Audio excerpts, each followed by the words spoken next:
Okay, folks, we're going to do another maintenance video on a water fill problem. I've had a few issues where we thought it was a pump, we thought it was a water sensor. I've sent out a water sensor, and this particular problem is a little bit odd, and it doesn't happen all that often, but I want to explain it because it also comes down to maintenance and it comes down to hard water. I'll talk about this real quick. We can't use distilled water in a Chief steamer. I don't know about my competitors' machines, but we choose not to use distilled water because of the water sensor. The water sensor is a steel rod. As the water rises in the boiler, it makes a chemical reaction with that steel rod. It sends the signal back to the PCB, tells the computer to shut the pump off. If we use distilled water, this water sensor gets fooled. The water rises. All it does is just overfill the boiler. The pump's never going to stop if distilled water is being used.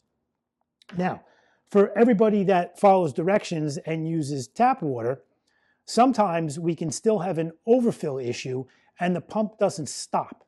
Now, it took me a little while to figure this out. With the help of my manufacturer, we have a prop.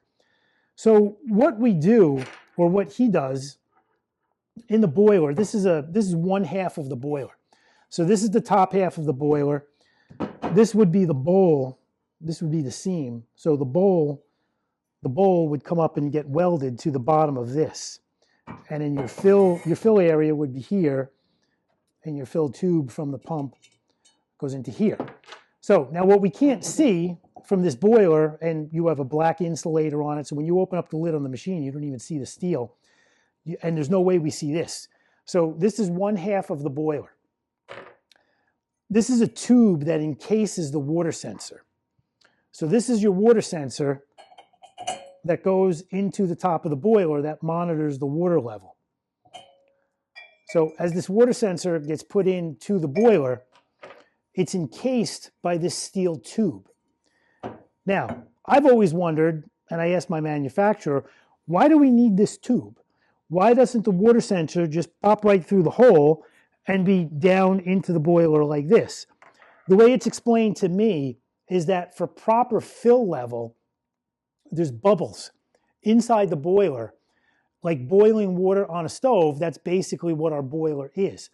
The bubbles vibrate very aggressively, and we don't want the pump coming on too much as the water violently boils inside the boiler. So this steel tube has been built around where the water sensor comes in. The way the water gets into this steel tube is the way the water sensor monitors the level.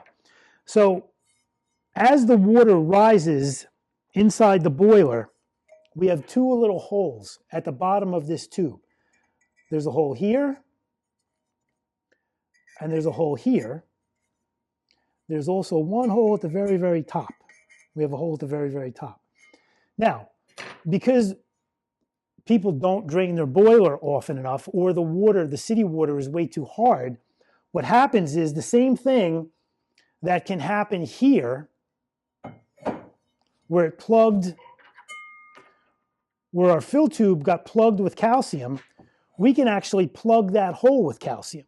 So that hole can get plugged with calcium. This hole, where's the other hole? This hole can get plugged with calcium. So if either one of these or both of these holes get plugged with calcium, the water cannot enter the steel tube. So the water all around here, instead of rising and filling this steel tube, then the water sensor picks it up and stops the pump.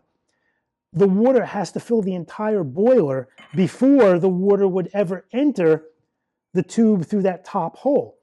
So therefore, your pump is going to run and run and run and run and run and never shut off. It's going to move water, but it's going to fill the boiler way too high. Now, your pump is on a timer from the computer board. After about 2 minutes, the computer is going to tell the pump to stop. It hasn't recognized that the boiler is full. So as a safety, not to burn out the pump, the computer is just going to tell the pump to stop. Pump is going to stop. Your red light is going to come on. You're going to get the beep, beep, beep alarm. It's very frustrating because the pump is still not filled and it did not go to heat mode. So the green light is still going to be solid and the boiler is not going to heat, and you're going to complain that there's no pressure, the machine's not heating, I have no steam.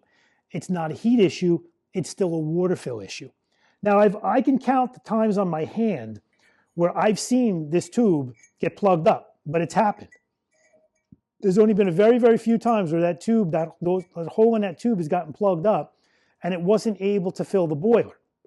But if I decide to send you a water sensor, and before you just take the old water sensor out and put the new water sensor in, it's a good idea to get something very, very skinny like an old dental pick.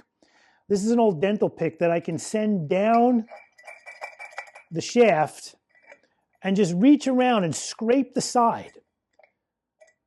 Scrape the side of that tube, and you'll see it makes contact at a certain point with the hole. Scrape it around again. Now, you're never going to see this, but if you move that tool around, you'll do enough scraping where you can get rid of some of that sediment, and then the sediment will just fall down to the bottom of the boiler. Then the next time you drain the boiler from your bottom drain plug, hopefully that sediment will run out. So if I decide to send you a water sensor, or I tell you that the boiler really needs to be cleaned, you can take the water sensor out, and this is only if it's an overfill problem where the pump won't stop. That's where this tube might be clogged, and we send either a very, very small screwdriver or a dental pick, and it would be a good idea if it has a little hook on the other end, and just scrape this tube really, really well. You're never going to see this. You're never, ever going to see it. But scrape it, scrape it, scrape it, scrape it, scrape it. You should be able to dislodge some sediment. It'll fall to the bottom of the boiler. Drain the boiler the next time the machine is cold, and then continue to drain the boiler on a regular level, and we should be able to solve that problem.